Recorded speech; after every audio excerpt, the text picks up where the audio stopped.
Assalamualaikum warahmatullahi wabarakatuh. Perkenalkan, saya Elsa Aulia Pahlevi dari kelas 23B Teknik Industri. Di sini saya akan mempresentasikan mengenai analisis produktivitas dengan metode Marvin M. Mundell. Judulnya adalah analisis produktivitas dengan metode Marvin M. Mundell pada PT Indo Lautan Makmur. Sumber jurnalnya bisa kita ketahui. Kemudian apa sih latar belakangnya? PT Indo Lautan Makmur adalah perusahaan yang bergerak dalam sektor pengelolaan ikan dan memproduksi berbagai macam produk olahan ikan. Kemudian tujuan dari analisis adalah yang pertama melaksanakan analisis produktivitas pada PT Indo dengan menggunakan metode Marvin M. Mundell. Kemudian yang kedua adalah mengidentifikasi faktor-faktornya. Metode penelitiannya ini diterapkan untuk mengevaluasi kebutuhan tenaga kerja dan sumber daya yang ada untuk meningkatkan output produksi dan memenuhi permintaan.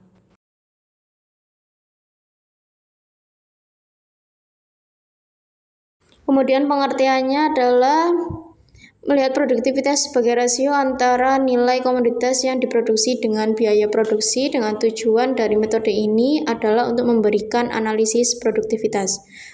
Konsepnya dalam metode ini adalah diukur secara parsial maupun total. Pengukuran parsial mencakup analisis elemen spesifik seperti tenaga kerja, energi, atau bahan baku.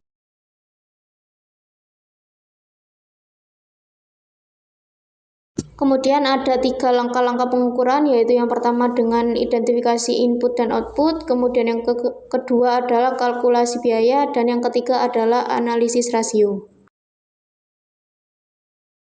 Kemudian untuk penggunaan data historisnya juga mempertimbangkan data historis untuk menilai perbandingan produktivitas dari waktu ke waktu. Dan untuk keuntungan metodenya yaitu membantu dalam mengidentifikasi area di mana produktivitas dapat ditingkatkan untuk memberikan dasar yang kuat untuk pengambilan keputusan manajerial terkait optimalisasi. Lalu apa saja sih hasil temuan utama pada analisis PT Indo Lautan Makmur? Yang pertama adalah peningkatan produktivitas. PT Indo Lautan Makmur mengalami peningkatan produktivitas yang cenderung stabil, namun pertumbuhannya lebih bersifat sementara. Dan yang kedua ada hasil analisis produktivitas, yaitu kemudian yang pertama ada produktivitas tenaga kerja yang kita ketahui ada 158.321. Kemudian yang B ada produktivitas energi yang kita ketahui ada 34.788. Kemudian yang ketiga ada produktivitas bahan baku sebesar 32.163 pieces. Lalu yang ketiga ada analisis permintaan dan ketersediaan produk. Di tahun 2021-2022 ini perusahaan seringkali tidak mampu memenuhi permintaan pelanggan. Kemudian yang keempat ada rekomendasi untuk penelitian selanjutnya. Diharapkan dapat menjadi referensi bagi penelitian selanjutnya serta memberikan petunjuk bagi perusahaan lain. Apa saja perbaikan yang dapat dilakukan, yaitu dengan meningkatkan output produksi, mengatur pengeluaran sumber daya secara lebih efisien, kemudian meningkatkan harga jual produk di pasar, dan keempat mengatur ulang input yang digunakan dalam proses produksi. Kelebihannya adalah yang pertama pengukuran yang terperinci, kemudian yang kedua ada fleksibilitas dalam aplikasi, yaitu diterapkan pada berbagai jenis industri. Yang ketiga ada fokus pada rasio produktivitas, dan keempat identifikasi permasalahan dan kesempatan, dan yang terakhir adalah dasar untuk pengambilan keputusan.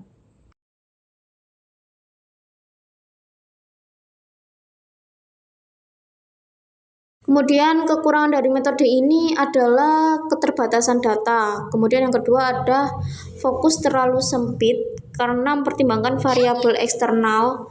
Kemudian yang ketiga ada waktu dan biaya analisis. Dan keempat perlunya pengetahuan khusus. Dan yang terakhir ada resiko over reliance karena terlalu bergantung pada analisis produktivitas.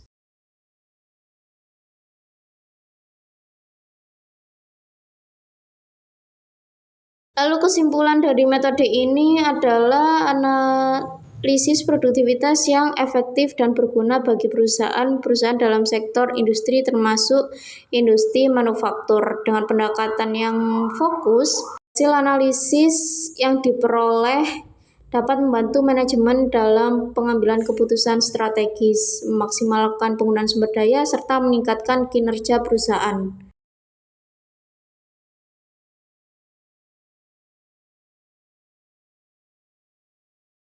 Relevansi metode ini dalam dunia industri adalah untuk meningkatkan daya saing.